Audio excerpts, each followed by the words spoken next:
Padre, te damos gracias porque tú eres fiel, Señor. Y te doy gracias porque tú nos amas, Señor.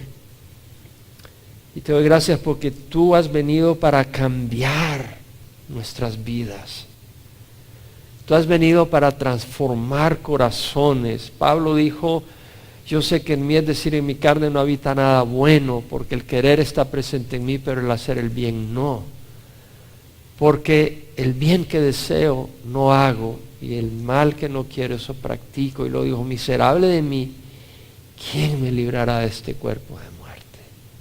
Pero luego dijo, gracias a Dios por Jesucristo, Señor nuestro.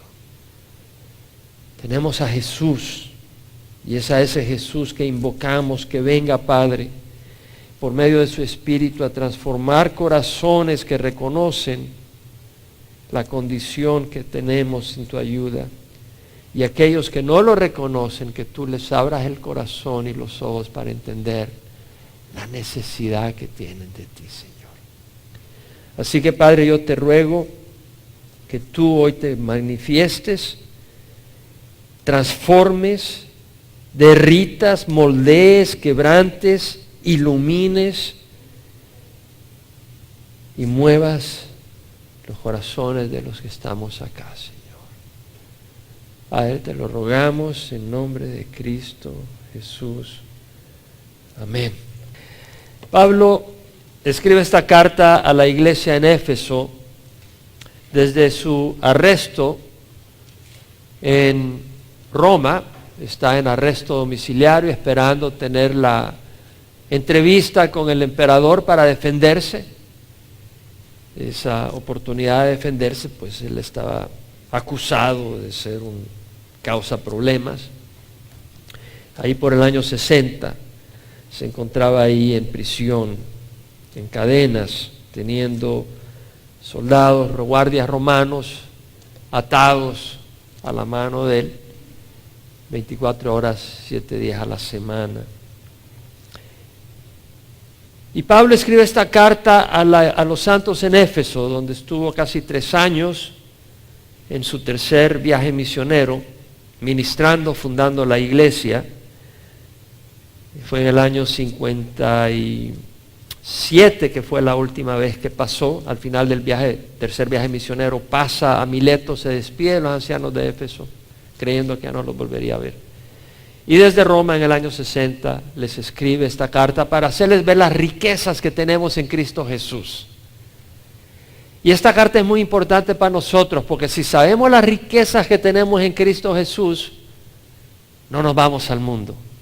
Y si sabemos las riquezas que tenemos en Cristo Jesús, vamos a vivir en este mundo en victoria y con esperanza, independiente de las circunstancias que nos rodean. Si alguien tenía circunstancias difíciles era Pablo. Estaba encadenado 24 horas al día, 7 días hasta para ir al baño tenía que tener a alguien ahí encadenado. No tenía ni siquiera esa privacidad.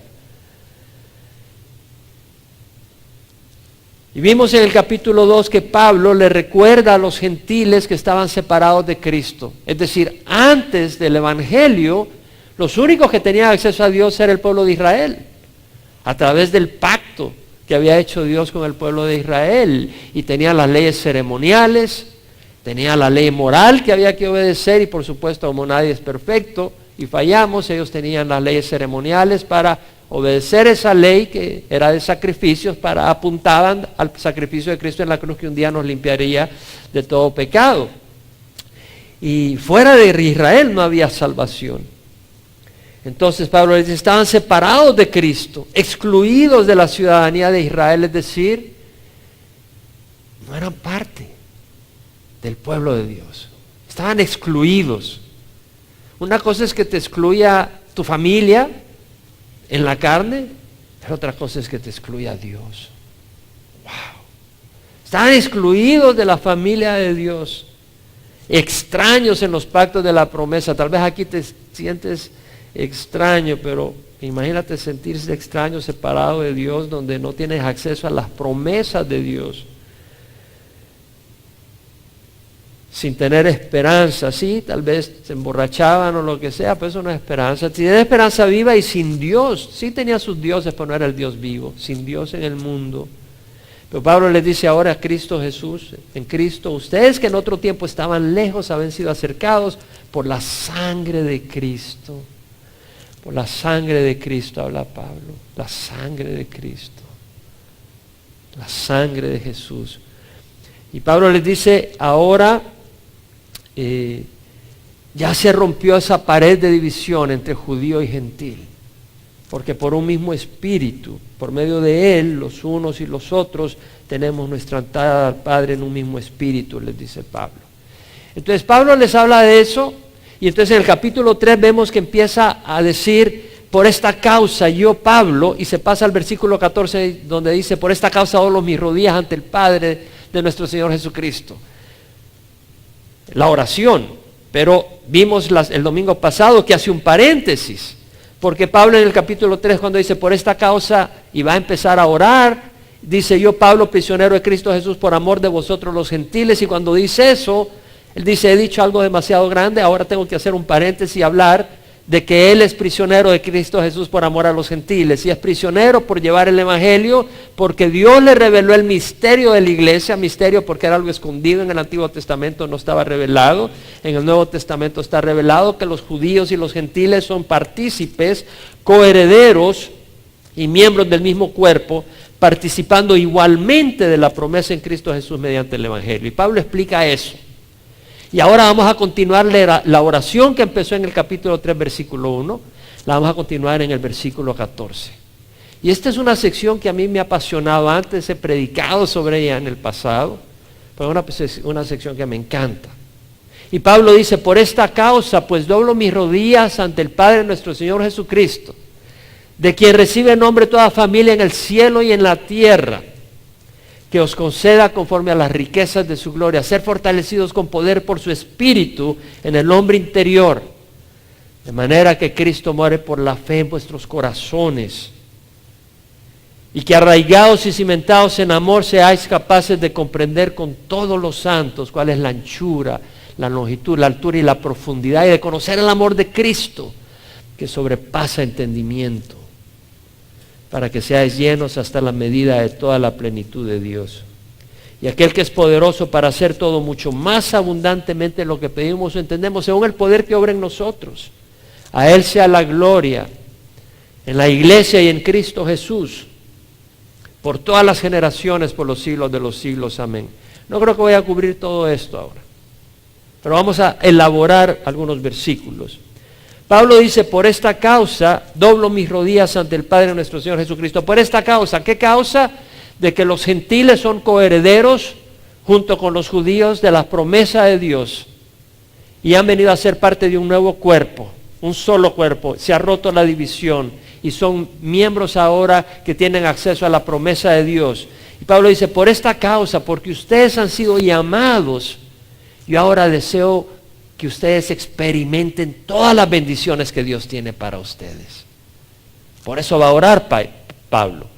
Pablo va a orar para que los gentiles que han sido llamados, nosotros que hemos sido llamados junto con los judíos, experimentemos, no solo sepamos en la mente, pero que experimentemos en nuestro corazón y en nuestra vida práctica las promesas y el poder y el amor y la gracia de Dios.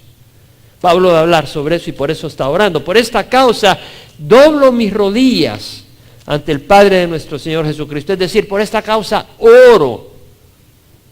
Y vemos que Pablo dice, doblo mis rodillas. ¿Qué es lo que muestra con eso Pablo? Imagínate, Pablo realmente estaba doblando rodillas ahí. Y ahí tenía su soldado romano agarrándolo del brazo con sus cadenas. Y Pablo, discúlpame, pero me tengo que arrodillar. Y se arrodilla. Y Pablo oraba y dice, doblo mis rodillas, y al doblar las rodillas está mostrando una actitud de humildad y una actitud de súplica, no de exigencia arrogante. Hoy en día algunos le dan órdenes a Dios. Dios, sáname. Dios, esta casa es para mí. Dios, le das órdenes a Dios. Pero esa no es la actitud de Pablo ni de los siervos de Dios en el Antiguo ni el Nuevo Testamento.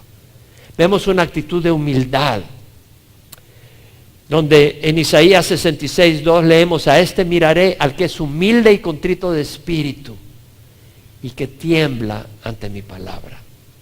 Al que es humilde y contrito de espíritu. Necesitas humildad. Si le pides a Dios humildad, te va a traer una de problemas y te va a quebrantar de manera que no vas a aguantar y vas a llorar. Lo mejor es que si quieres humildad, humíllate tú mismo.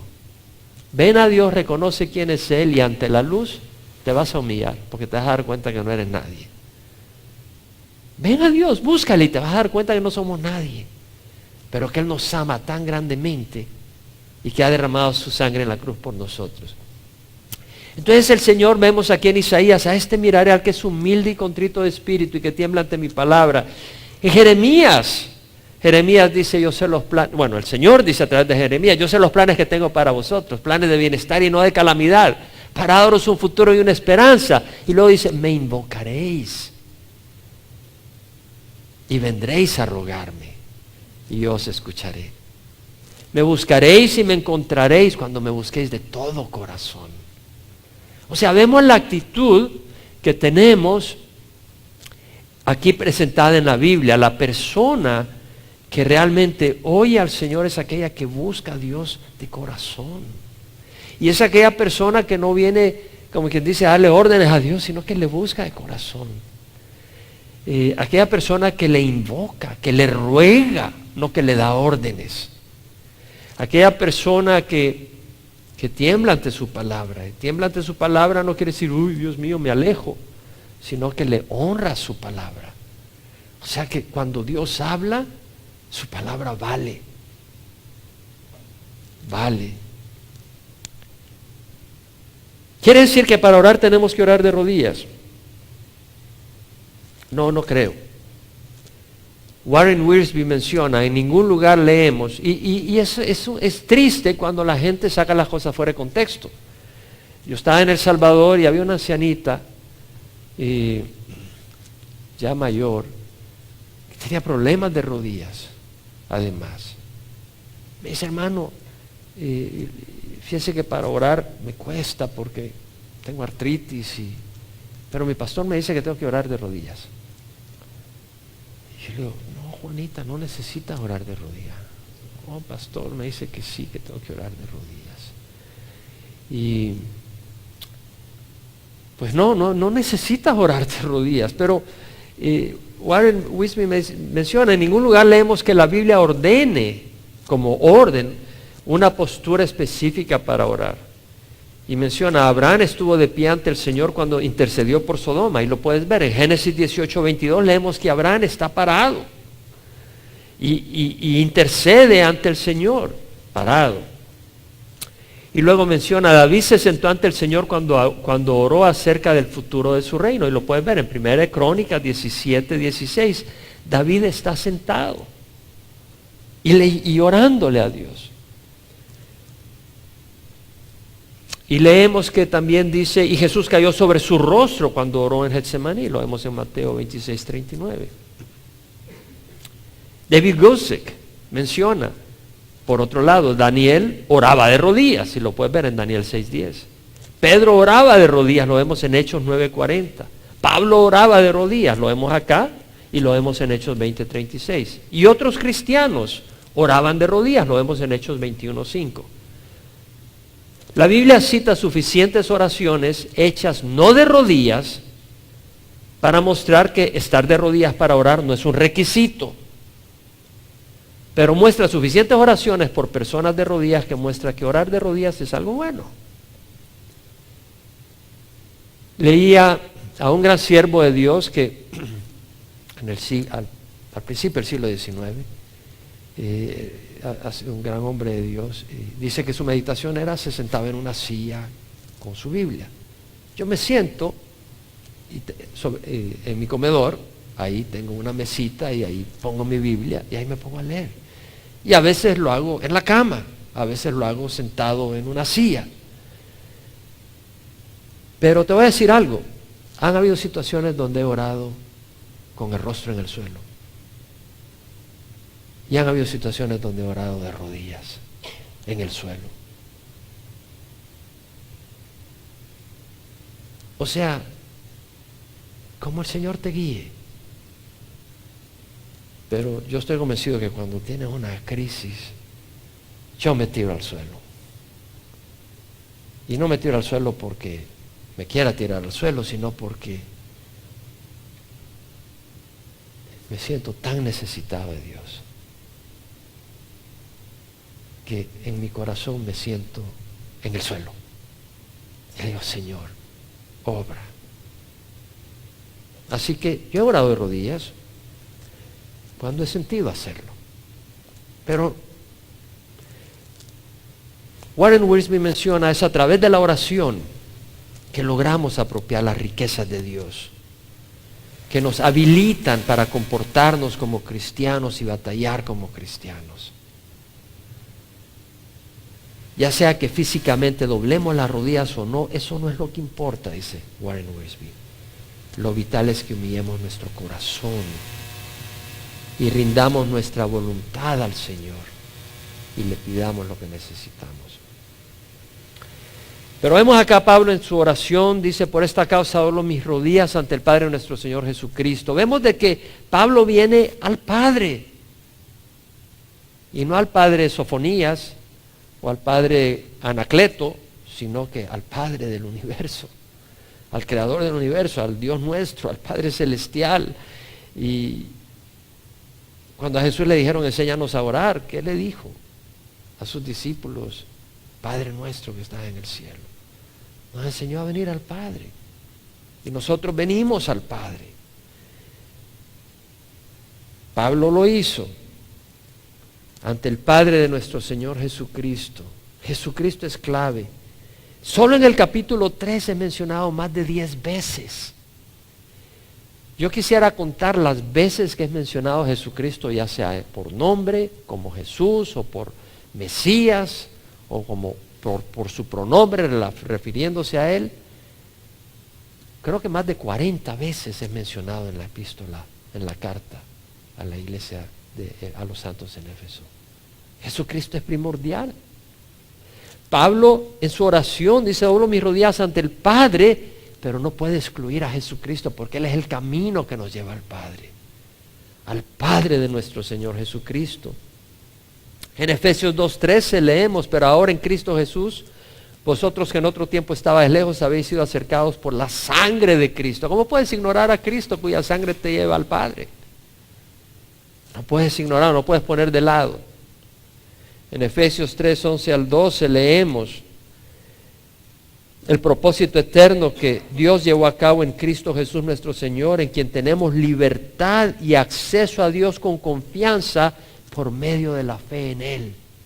Tenemos acceso a Dios por medio de la fe en Cristo, no por nuestra rectitud, por la fe en Cristo. ¿Sabes qué?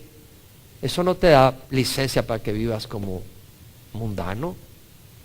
Cuando experimentas la gracia de Dios y entiendes y el Señor ha tocado tu corazón, vas a vivir para el Señor. Porque vas a saber que el Señor es bueno. Continuamos entonces. Pablo dice, por esta causa doblo mis rodillas ante el Padre de nuestro Señor Jesucristo, de quien recibe el nombre de toda familia en el cielo y en la tierra. Pablo está hablando, refiriéndose a Dios, que es de quien recibe nombre toda familia en el cielo y en la tierra. Me encanta la traducción de la New Living Translation. Y me encanta porque nunca la había leído hasta ayer y era la interpretación que yo siempre le he dado a esta frase. Y la New Living Translation dice, the creator of everything in heaven and on earth. El creador de todo el cielo y la tierra. Es decir, cuando Pablo está refiriéndose a Dios como quien recibe nombre de toda familia en el cielo y la tierra, no quiere decir que todo el mundo es hijo de Dios. No quiere decir eso. Yo así lo interpretaba claramente antes, que quiere decir otra cosa. Y ayer lo confirmé al irme al griego, porque no me había ido al griego. La palabra familia ahí es patria, de ahí viene la palabra patria. no está refiriéndose a familia en el sentido restringido de un papá, una mamá y sus hijos, sino en el sentido de linaje. Y en ese sentido se refiere a una patria, a una nación, a una tribu, a un pueblo, a un grupo que tienen un progenitor común. Israel era una patria. ¿Por qué? Su progenitor común era ¿quién? Jacobo. Tenía un progenitor común. Entonces acá Pablo está diciendo que Dios es el progenitor de todo en el cielo y la tierra, porque Él es el creador de todo. Está el grupo de los ángeles, está el grupo de los seres humanos, todo grupo, Él es el progenitor, Él es el creador. No quiere decir que todos somos hijos de Dios. Claramente en Juan 1, 11 al 13 leemos que Jesús vino a los suyos, pero los suyos no le recibieron. Pero a los que le recibieron les dio el derecho de ser llamados hijos de Dios, es decir, a los que creen en su nombre, que no nacieron de sangre, ni de carne, ni de voluntad de hombre, sino de Dios. Entonces estamos viendo que solo los que reciben a Jesús son hijos de Dios. Y en Efesios 3, 16 expresa la oración. Hasta el 14 y 15 ha dado el inicio a la oración, donde dice: doblo mis rodillas ante el Padre nuestro Señor Jesucristo, de quien recibe en nombre de toda familia en el cielo y la tierra. Y aquí viene la oración: que os conceda, conforme a las riquezas de su gloria, ser fortalecidos con poder por su Espíritu en el hombre interior. Me encanta esto porque Pablo no dice que os conceda conforme a tu gran entrega o tu gran rectitud. No, que os conceda conforme a las riquezas de su gloria. Pero está pidiendo algo espiritual, y ya voy a entrar sobre eso. Pero, ¿qué quiere decir las riquezas de su gloria? Se refiere aquí a las riquezas de su gracia y de su amor. Las riquezas de su gracia, eso lo vimos en Efesios 1, donde versículo 3 Pablo dice: bendito sea el Dios y Padre de nuestro Señor Jesucristo, que nos ha bendecido con toda bendición espiritual en los lugares celestiales. Dios nos ha bendecido, Dios ha ofrecido todo lo que necesitamos disponible para nosotros. Y luego en el versículo 7 dice: en Él tenemos redención mediante su sangre, el perdón de nuestros pecados, según las riquezas de su gracia que ha hecho abundar para con nosotros. Entonces vemos de que nosotros tenemos acceso a todas esas bendiciones, empezando por la salvación y la redención, el pago para liberarnos de la condenación eterna a través de su sangre, por la gracia de Dios. Es decir, por las riquezas de su gracia. Y esa gracia fluye de la cruz. Es decir, porque Cristo pagó por nuestros pecados, podemos recibir ese favor inmerecedero, porque Él ya lo pagó, Él lo compró. Entonces el precio es enorme, y por eso las riquezas son enormes, la riqueza de su gracia. Si vamos a Éxodo, vámonos a ir al libro de Éxodo, al capítulo 33. Tenemos cuando el pueblo de Israel se ha prostituido en idolatría, cuando Dios le da a Moisés los 10 mandamientos. Y cuando baja, Moisés quiebra las tablas de los mandamientos, cuando ve todo el desorden y la idolatría del pueblo. Y Dios habla con él y luego le dice que vuelva a subir y que le va a dar unas nuevas tablas. Y en el capítulo 33 leemos que Moisés se da cuenta que tiene un reto enorme: llevar a 3 millones de personas por el desierto a la tierra prometida. Y gente murmuradora y gente disponible y rápida se tiraba a la idolatría. Moisés dice: Señor, esto es imposible, yo necesito tu ayuda. Y vemos que en el capítulo 33 versículo 12 Moisés le dice a Jehová: mira, tú me dices, haz subir a este pueblo, pero tú no me has declarado a quién enviarás conmigo. En otras palabras, Señor, no me mandes solo. Además has dicho: te he conocido por tu nombre y también has hallado gracia ante mis ojos. Señor, tú me has dicho que he hallado favor ante tus ojos. Ahora pues, si he hallado gracia ante tus ojos, te ruego que me hagas conocer tus caminos, para que yo te conozca y halle gracia ante tus ojos. No está hablando de los caminos en el desierto. Moisés le está diciendo al Señor: quiero conocer qué es lo que te agrada, qué es lo que esperas de mí. ¿Qué es lo que no quieres de mí?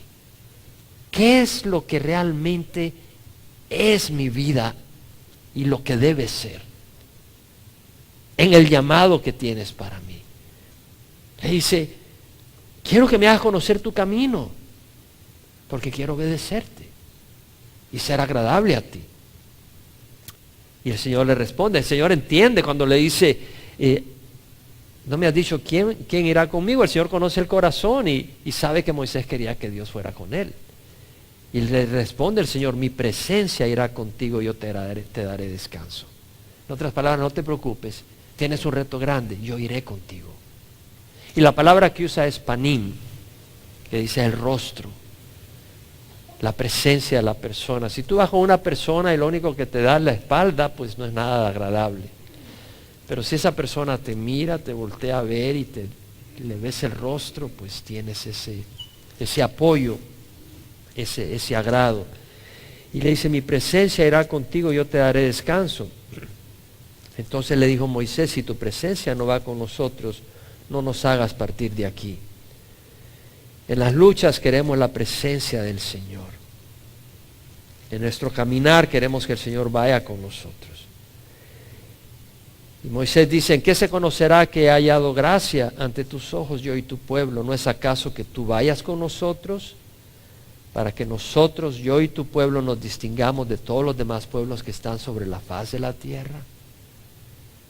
O sea, vemos que la identificación del pueblo de Dios es que Dios va con su pueblo. Y esa es la identificación que debemos de tener nosotros, que el Señor está con nosotros. El Señor le dijo a Moisés, haré esto que has hablado, por cuanto has hallado gracia ante mis ojos y te he conocido por tu nombre. Entonces Moisés le dijo, te ruego que me muestres tu gloria. Aquí venimos a la gloria. Yo creo que Moisés lo que le está diciendo es, muéstrame tu rostro. Pues el Señor le dice, mi rostro irá contigo, mi presencia, panim. Pero ahora Moisés le dice, muéstrame tu kabab, tu gloria. Pero el resplandor está relacionado también con el rostro de la persona. Es decir, Dios sí, resplandece poderosamente. Y Moisés dice, te quiero ver el rostro, Señor. Quiero ver tu gloria. Y estoy convencido que se refería al rostro, porque el Señor le contesta en el versículo 20, no puedes ver mi rostro porque nadie puede verme y vivir. Entonces realmente Moisés quiere ver el rostro del Señor. Algunas personas se quieren esconder de Dios.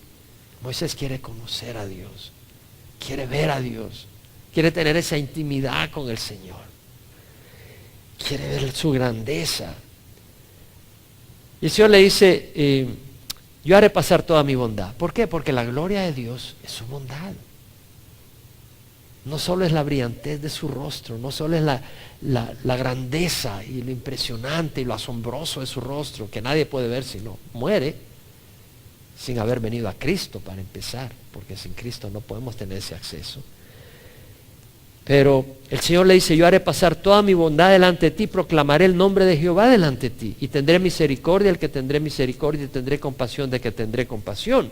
Entonces, el Señor le está diciendo, mi gloria es mi bondad, yo soy bondadosísimo. Mi gloria es mi misericordia, yo soy lleno de misericordia. Mi gloria es mi compasión, yo soy lleno de compasión. Y leemos en el capítulo 34 que, en el versículo 21 del 33, el Señor dijo, aquí hay un lugar junto a mí y tú estarás sobre la peña. Y sucederá que al pasar mi gloria te pondré en una hendidura de la peña y te cubriré con mi mano hasta que yo haya pasado. Es decir, cuando vaya pasando mi rostro, o sea, en la dirección de mi rostro, te voy a tapar para que no me veas. Pero cuando haya pasado, permitiré que veas, o sea, te taparé la hendidura, cuando haya pasado permitiré que veas mi espalda, pero no verás mi rostro. Y bueno, el Señor pasa y vemos en el capítulo 34, versículo 6, pasó Jehová por delante de él y proclamó Jehová, Dios compasivo y clemente, lento para la ira y abundante en misericordia y verdad. Es decir, el Señor proclama su nombre. Su nombre es glorioso porque su nombre representa quién es Dios. y Dios es glorioso. Y menciona esas características de Dios. Jehová, Jehová, Dios compasivo y clemente, lento para la ira y abundante en misericordia y verdad. Es decir, esa es la gloria de Dios, su nombre, su compasión, su clemencia, que guarda misericordia a millares, su misericordia. Pero luego dice, pero que no tendrá por inocente al culpable.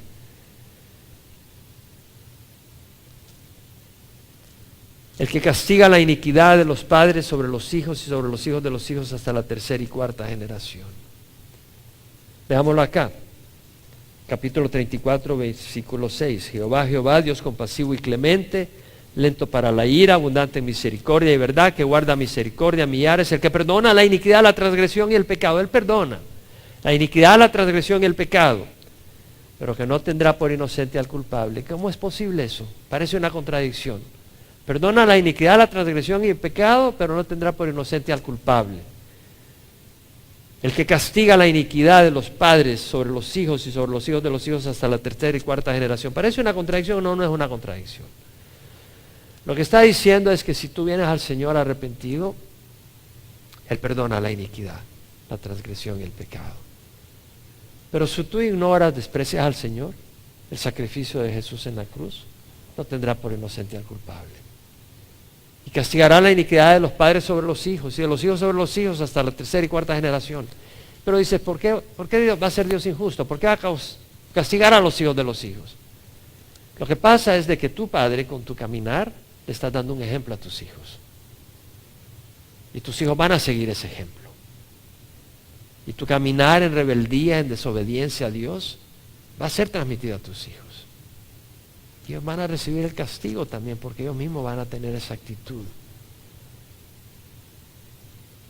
Entonces vemos acá que la gloria del Señor es su misericordia y su compasión y su amor. En Romanos 8:32 leemos de que el que no eximió ni a su propio Hijo, sino que lo entregó por todos nosotros, ¿cómo no nos concederá también con Él todas las cosas? Dios no eximió a su propio Hijo. Dios ama a Jesús tremendamente. Y a pesar de que lo ama tremendamente, no lo eximió, sino que lo entregó. Lo entregó en la cruz. ¿Cómo no nos va a dar junto con Él todas las cosas? Dice Pablo. ¿Por qué entregó a Jesús en la cruz? Porque nos ama, igual que ama a Jesús. Dios nos ama enormemente. Entonces podemos ver de que Pablo, vamos a Efesios, capítulo 3, 14 al 16, por esta causa doblo mis rodillas ante el Padre nuestro Señor Jesucristo, de quien recibe el nombre de toda familia en el cielo y la tierra, que os conceda conforme a las riquezas de su gloria, ser fortalecidos con poder por su espíritu en el hombre interior. Es decir, vamos a ser fortalecidos en nuestro espíritu, en el hombre interior, no porque lo merezcamos, sino porque Dios es compasivo y sabe que lo necesitamos. No porque lo merezcamos, sino porque Dios es compasivo y misericordioso y nos ama y sabe que lo necesitamos. En el caminar cristiano no podemos triunfar sin ser fortalecidos por el Espíritu de Dios en el hombre interior. No me importa qué tan valiente seas, qué tan estoico seas, tú no vas a poder caminar rectamente en el camino del cristiano si Dios no te da su espíritu y te fortalece internamente. La batalla es cruda, la batalla es dura, la lucha es fuerte. No puedes hacerlo sin el poder del Espíritu Santo. Así de sencillo. Y por eso Pablo ora.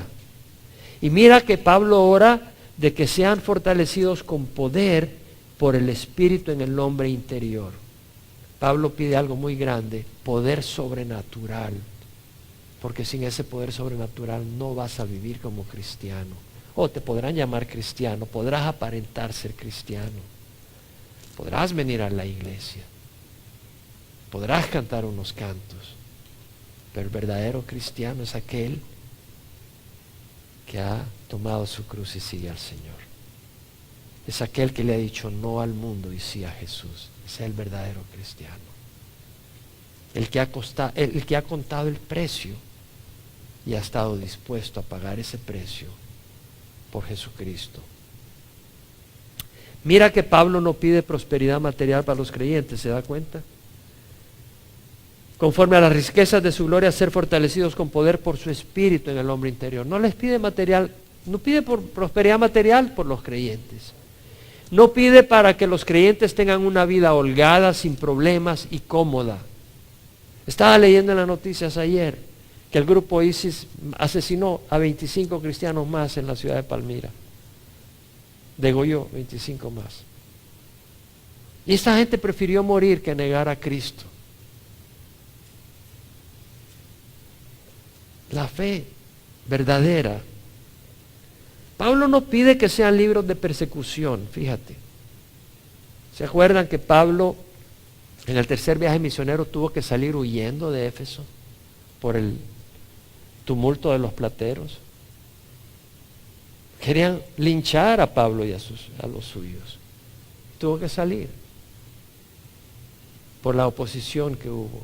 No hay duda que los cristianos tuvieron gran oposición en Éfeso. Pero Pablo no pide que sean libres de persecución.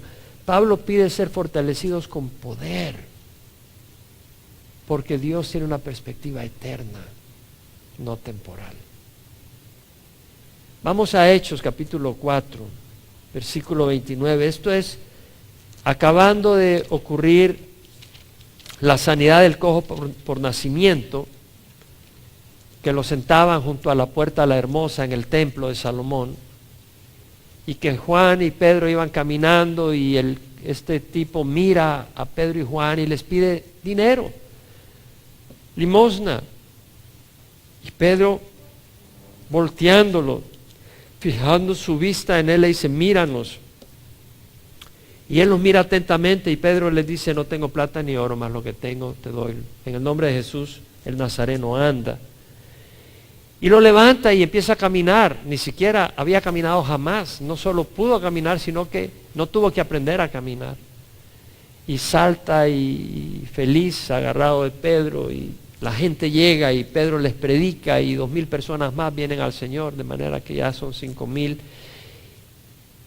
Y bueno, los sacerdotes, el capitán de la guardia, los saduceos están indignados porque ellos han predicado resurrección de entre los muertos por medio de Jesucristo, y los agarran, reúnen al Sanedrín el día siguiente, porque ese día lo metieron preso a Juan y a Pedro, y el día siguiente se reúne el Sanedrín, el consejo judío, y los amenazan. Y vemos en el versículo 21 del capítulo 4 que después de amenazarlos, los dejaron ir, no hallando la manera de castigarlos por causa del pueblo, porque todos glorificaban a Dios por lo que había acontecido. Entonces, en el versículo 23 leemos que cuando quedaron en libertad, fueron a los suyos, no huyeron, no dijeron nos vamos de acá, fueron a los suyos, le contaron lo que los principales sacerdotes y los ancianos les habían dicho, y el pueblo de Dios se reunió a orar. Y mira la oración del pueblo de Dios en el versículo 29. Ahora, Señor, considera sus amenazas y permite que tus siervos hablen tu palabra con toda confianza. ¿Qué pidieron? Valentía. Considera sus amenazas. No dijeron acábalos, destrúyelos. No, danos valentía para predicar con valor. El versículo 31, después de que oraron, el lugar donde estaban reunidos tembló y todos fueron llenos del Espíritu Santo y hablaban la palabra de Dios con valor. ¿No creen que nosotros necesitamos eso? Tal vez no te están amenazando, pero tal vez se están burlando de ti. Tal vez no te están amenazando, pero tal vez te están despreciando, te están marginando, no te incluyen. Tal vez no te están amenazando, pero te están haciendo la vida difícil. Y es una manera de presionarte para que seas como ellos y ya no seas un reproche para sus vidas. O tal vez estás en una situación difícil y quisieras salir de ella, pero Dios te dice: quiero que seas testigo mío en esta situación. y necesitas fuerza para perseverar en la lucha, en la dificultad. Pablo pide poder en el hombre interior. Pablo tenía su corazón en el reino de Dios. Pablo tenía la mirada puesta en las cosas de Dios, no en las apariencias, no en la fama, no en la comodidad. Pablo no pide poder para hacer llover fuego del cielo que se achicharre a sus enemigos o romper las cadenas que lo ataban. Pablo está pidiendo por poder interior. Es que es lo que necesita la iglesia, poder interior. Poder para no claudicar, para no derrumbarse ante las crisis de la vida. Poder para no ceder ante las tentaciones. Poder para rechazar las invitaciones del mundo. Poder para nadar contracorriente en este mundo. Poder para perseverar ante el desprecio y la burla del mundo. Poder para amar sacrificialmente. Amar es difícil en el verdadero amor de Dios, no en el de Hollywood. Poder para seguir adelante a pesar de las calumnias, traiciones, desilusiones. Poder para seguir en medio de la soledad y la oscuridad de este mundo. Poder para perseverar en medio de las enfermedades y limitaciones físicas. Poder para rechazar la semilla de la amargura, el resentimiento y de deseos de venganza personal. Poder para perseverar en la palabra y en la oración. Yo cuántas veces he dicho, hermanos, tenemos que ser hombres y mujeres de oración. ¿Cuántos de ustedes, si no me levanten la mano, todos los días agarran su Biblia, meditan en la palabra y oran? No van a tener poder. No van a tener poder. Tenemos que orar para que tengan poder para hacer eso por lo menos. Porque no van a tener nada de poder. Y van a ser simplemente unas personas que entraron, vinieron al mundo, recibieron al Señor, se fueron al cielo, pero no hicieron nada más. Todo su tiempo lo desperdiciaron. No sirvieron, no fueron fuertes, no se mantuvieron en la lucha, no trajeron a nadie al reino de los cielos, nada. Pablo experimentó el poder en el hombre interior, en las cadenas. Pablo no se olvidó que era apóstol de Cristo Jesús y escribió grandes epístolas. En las tribulaciones, en la persecución, en Filipo lo azotaron. Esa noche con Silas alabaron al Señor, se rompieron las cadenas, se abrieron las puertas de la prisión. ¿Y cuál fue su preocupación? Salvar al carcelero. Eso es poder. Eso es poder. Pablo tenía un aguijón en la carne. En el capítulo 12 de Corintios, segunda, leemos que 3 veces le dijo, Señor, ya no aguanto, quítalo. Y el Señor le dijo, mi gracia es suficiente, mi poder se manifiesta en la debilidad. ¿Cuántas veces escuchas en todo el Nuevo Testamento el aguijón de la carne de Pablo? ¿Cuántas veces? ¿Cuántas veces? Solo en el capítulo 12 de 2 de Corintios. Solo en el capítulo 12, para que Pablo, que jamás le dijo a Dios, quita de mí estas apedreadas, ya no quiero que me apedreen. No vemos que jamás le ha dicho a Dios, Señor, ya no quiero que me azoten. Pero Pablo le clamó a Dios, quita de mí este aguijón en la carne. 3 veces le pidió. Sí, no. Mi gracia es suficiente. Mi poder se manifiesta en la debilidad. Y no volvemos a oír a Pablo pillar sobre su aguijón de la carne.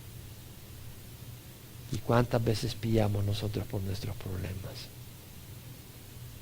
Pero no tenemos fuerza en el hombre interior. Pablo tenía poder en el hombre interior. El aguijón de la carne no definió a Pablo. ¿Qué definió a Pablo? Cristo. Tal vez tú tienes un problema médico, o tal vez un problema en tu familia, o tal vez un problema económico, y tú puedes dejar que eso defina tu vida, porque pasas hablando tanto de eso que cuando la persona piensa en ti, piensa en ese problema en vez de pensar en Cristo viviendo en ti victoriosamente. ¿Quién puede decir amén? ¿Quién puede decir amén a eso? ¿No necesitamos poder en el hombre interior? ¿Quién puede decir amén?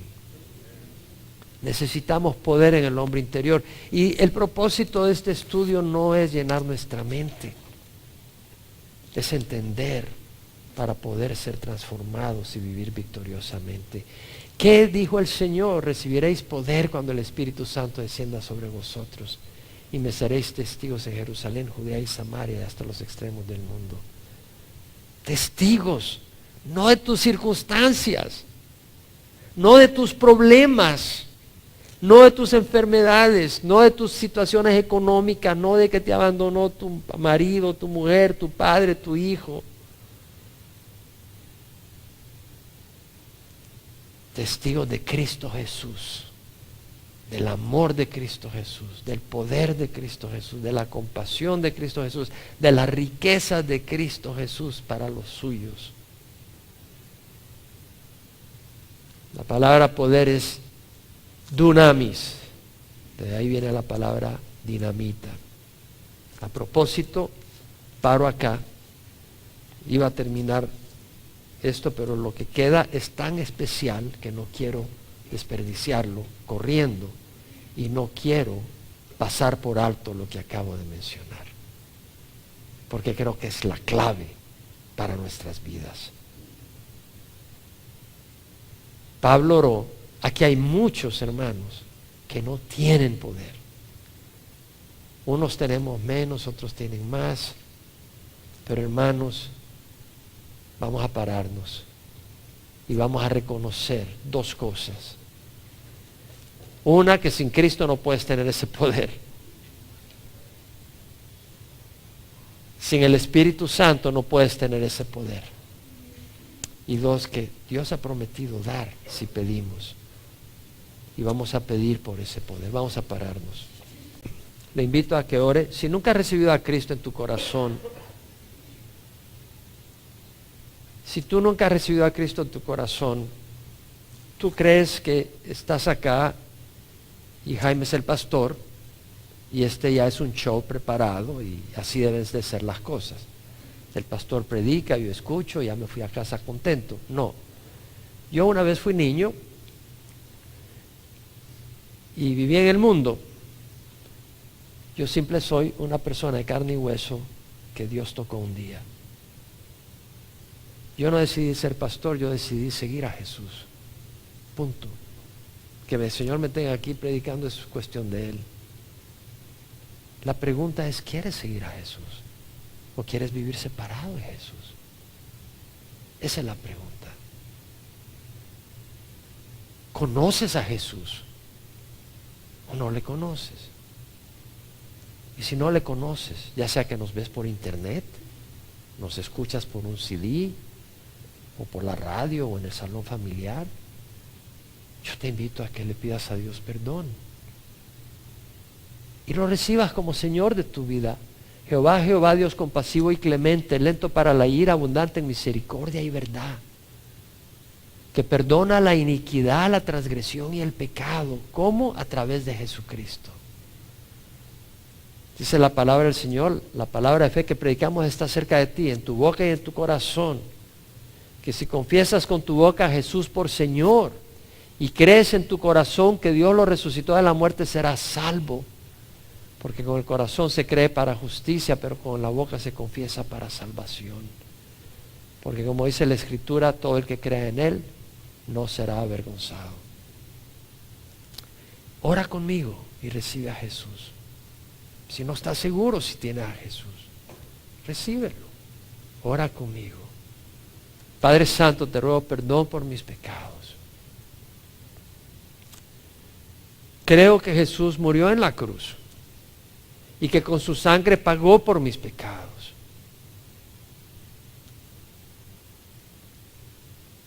Señor, quiero que entres a reinar en mi vida. Tengo una naturaleza pecadora, pero te pido perdón.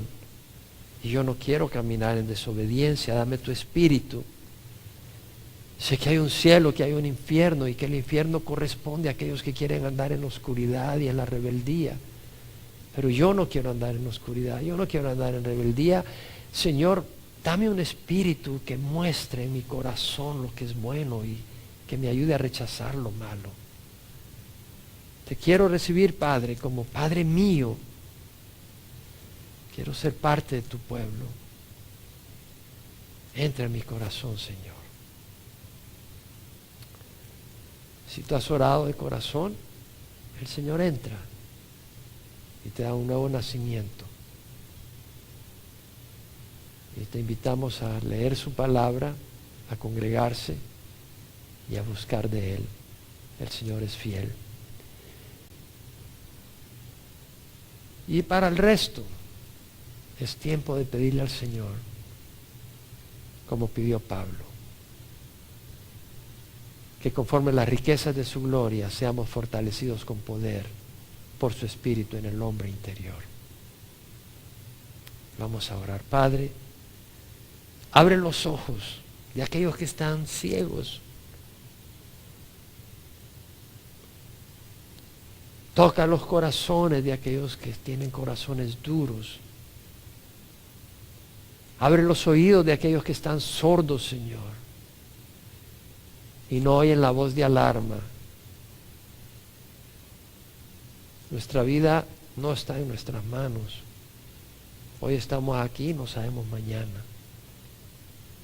Y un día tendremos que dar cuenta, o Jesús mismo estará defendiéndonos si lo hemos escogido a Él como nuestro Salvador.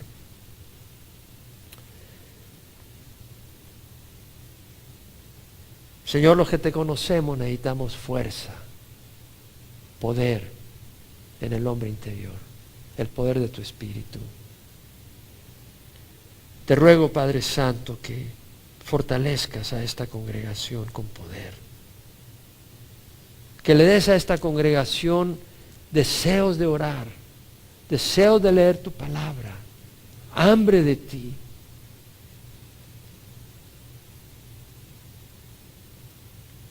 Señor, que provoques en nosotros hambre y sed de la rectitud, de la santidad. Que des a nuestros corazones un arrepentimiento genuino, porque sin arrepentimiento genuino no hay sanidad. Señor, mira a tu pueblo,